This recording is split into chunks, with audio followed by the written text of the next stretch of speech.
Hey folks, this is Jimmy up here in strange Vermont on Paleo Mountain with some stones for you. I just got through listening to a live broadcast by my good friend and buddy Dave over at Stonewall Research, better known as Budcat7. He did a great show and he's got some new equipment. We're all excited about it because Dave is one of the best researchers on the subject of a lost and ancient civilization that has been woefully hidden from us in our history books, in our schools. You won't hear about these people and what they accomplished and how long ago they were here and what they did on this continent. And we're going to talk about North America and specifically Vermont because I live in Vermont. And I live in the confluence of two rivers, the Black River and the Connecticut River, in a site that was sacred for thousands of years. And I know it's been sacred for thousands of years because I have the stones to prove it. And I know what sacred is, I know what not sacred is, and I know what being fooled is. And I don't like being fooled. I like to create the narrative. And the only way to do that is to walk outside, walk through the woods, and see these things for yourself, like Dave does. He's one of those researchers that, well, he's a lot more technical than I am. He's a lot smarter than I am. He's got a lot of great ideas, but he walks out in the woods and gets himself around these things. And that's really where it starts. You have to get near the stones. You have to not just think about them, but get there and touch them. That's what I think. I'm passionate about it because I go outside all the time and pick up stones. Today I was out there, it was real icy out, and I fell pretty hard. I came home with no stones, but I fell pretty hard. It's dangerous out there in the woods. Sometimes things happen that you can't explain. Things like, well, animals in the woods that come by. They seem like bad spirits, and they try to ruin things and change the narrative. That's what you get when you live in the woods on a mountain full of quartz and full of ancient relics and memories and spirits. Now, I was told by the state archaeologist here in Vermont that glaciers did everything I'm looking at right here. Glaciers did this. Glaciers created that right there. They made that. They even ceremoniously burnt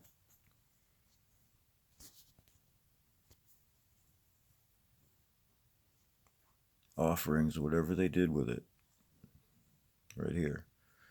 This is an ancient piece of granite. This is a ceremonial artifact, and I know it is because of where I found it. This is not. And this is what they'll tell you. An oversized axe that weighs 20 plus pounds is ceremonial because no one can pick that up and use it. Well, someone did.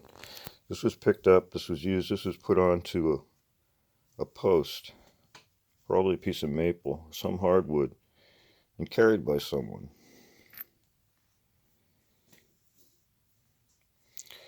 In this part of the country, you find notched axes like this. See the notch? This one's a grooved axe. You can see the groove in it. This is an elephant. This is a green jadeite or greenstone serpentine. See the elephant?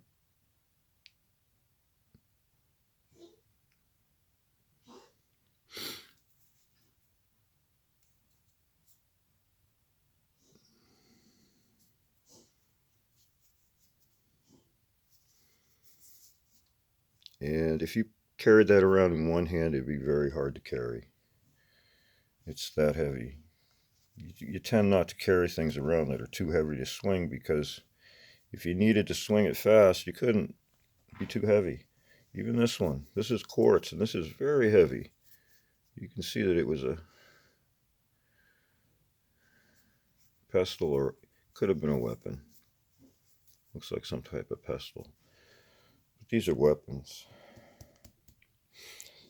This is a knife, a blade, very sharp. And it has a face in it. It was at one time some type of dagger. And it's large, but it shows the face of some guy wearing this cone-shaped headdress, but it's in the blade form. It's a knife. And it's really big. I wouldn't want to carry it around. It has to be ceremonial, but it isn't, because it's too big. This is ceremonial. This isn't, and this isn't. So who carried these, and how old are they? Well, we have elephants. We have these ape-looking creatures.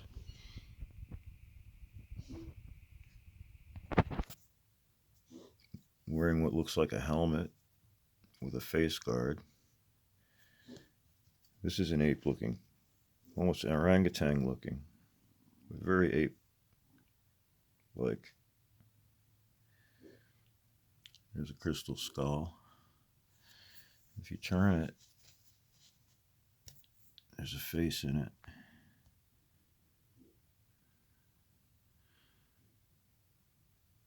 Geometric eye. Looks like a hair knot.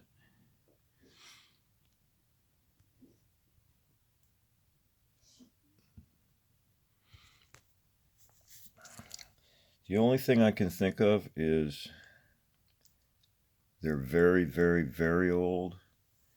Older than 100,000 years. Older than that.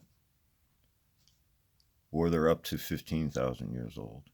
I mean, the elephants, they say, disappeared 15,000 years ago. And we have them here.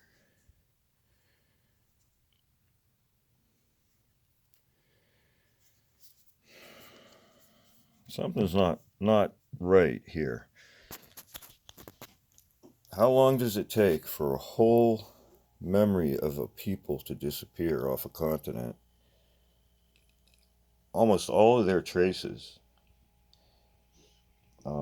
There's anomalies like, as Dave brought up, Galena Canyon, which blew my mind the first time I heard about it, where there are towers and frescoes painted inside the towers and banner flags, and just a completely different look on a civilization that we have no idea was here.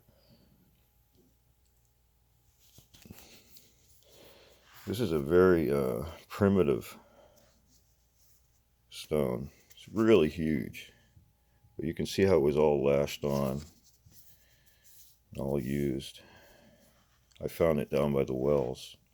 It's an example of a very primitive looking stone. One not so primitive looking, but look at the size of it. That was used. That was tied onto a stick and used at one point. By who? Who was big enough to walk around with that and that? And who would have? Who's that?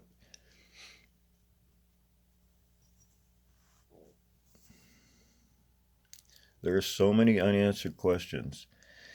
And when you look at walls and you know there's a language written in them and you're trying to understand it all, you have to get past the roadblocks put in your way, which could be the glacial timelines and everything you've ever read or heard about our ancient history is wrong. You have to start by looking at stones and walking around looking at walls and thinking about it and throwing ideas out and trying to see what sticks. And, well, there are a lot of large I'll call them people, giants in the area at one time, large hominids. What they looked like, well, they didn't look human. I know they didn't. They did not look human. Their faces were different. They were scary looking. Um, they adorned themselves in large headdresses with all kinds of effigies in them. They loved to be adorned. But they weren't human. They didn't look human anyway. They shared a lot of our traits, but they weren't us. Get that out of your head, because they weren't. And there's no trace of them anywhere except here, in stone and in our megaliths, in the crazy chambers and walls in the woods that make no sense unless you think of it as a lost civilization. And then you start filling in the gaps with things like this.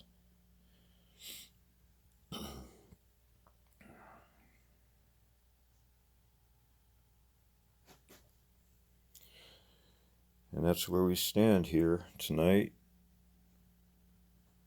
It's been a crazy week up here on the mountain. The spirits are restless.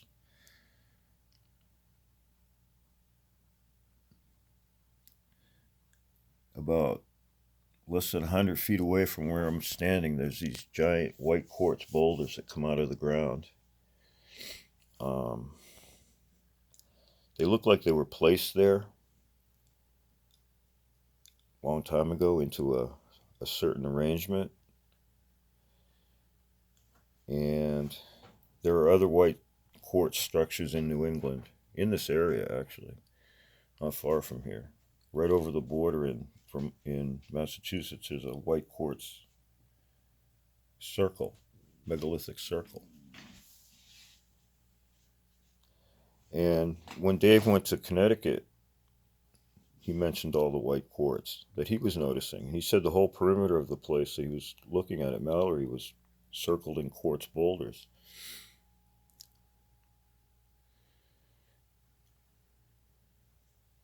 So it's no wonder that here, where there's so much of it, you find all these artifacts, because these people were the white stone people. They cherished it. They made their artifacts from it. They carved their portraits into it. And they left us these clues. And when I see elephants, I think the timeline is very screwed up. When I see things like this, and this one has a serpent on his head, wearing a serpent as a headdress, coiled serpent. It's a big, heavy stone.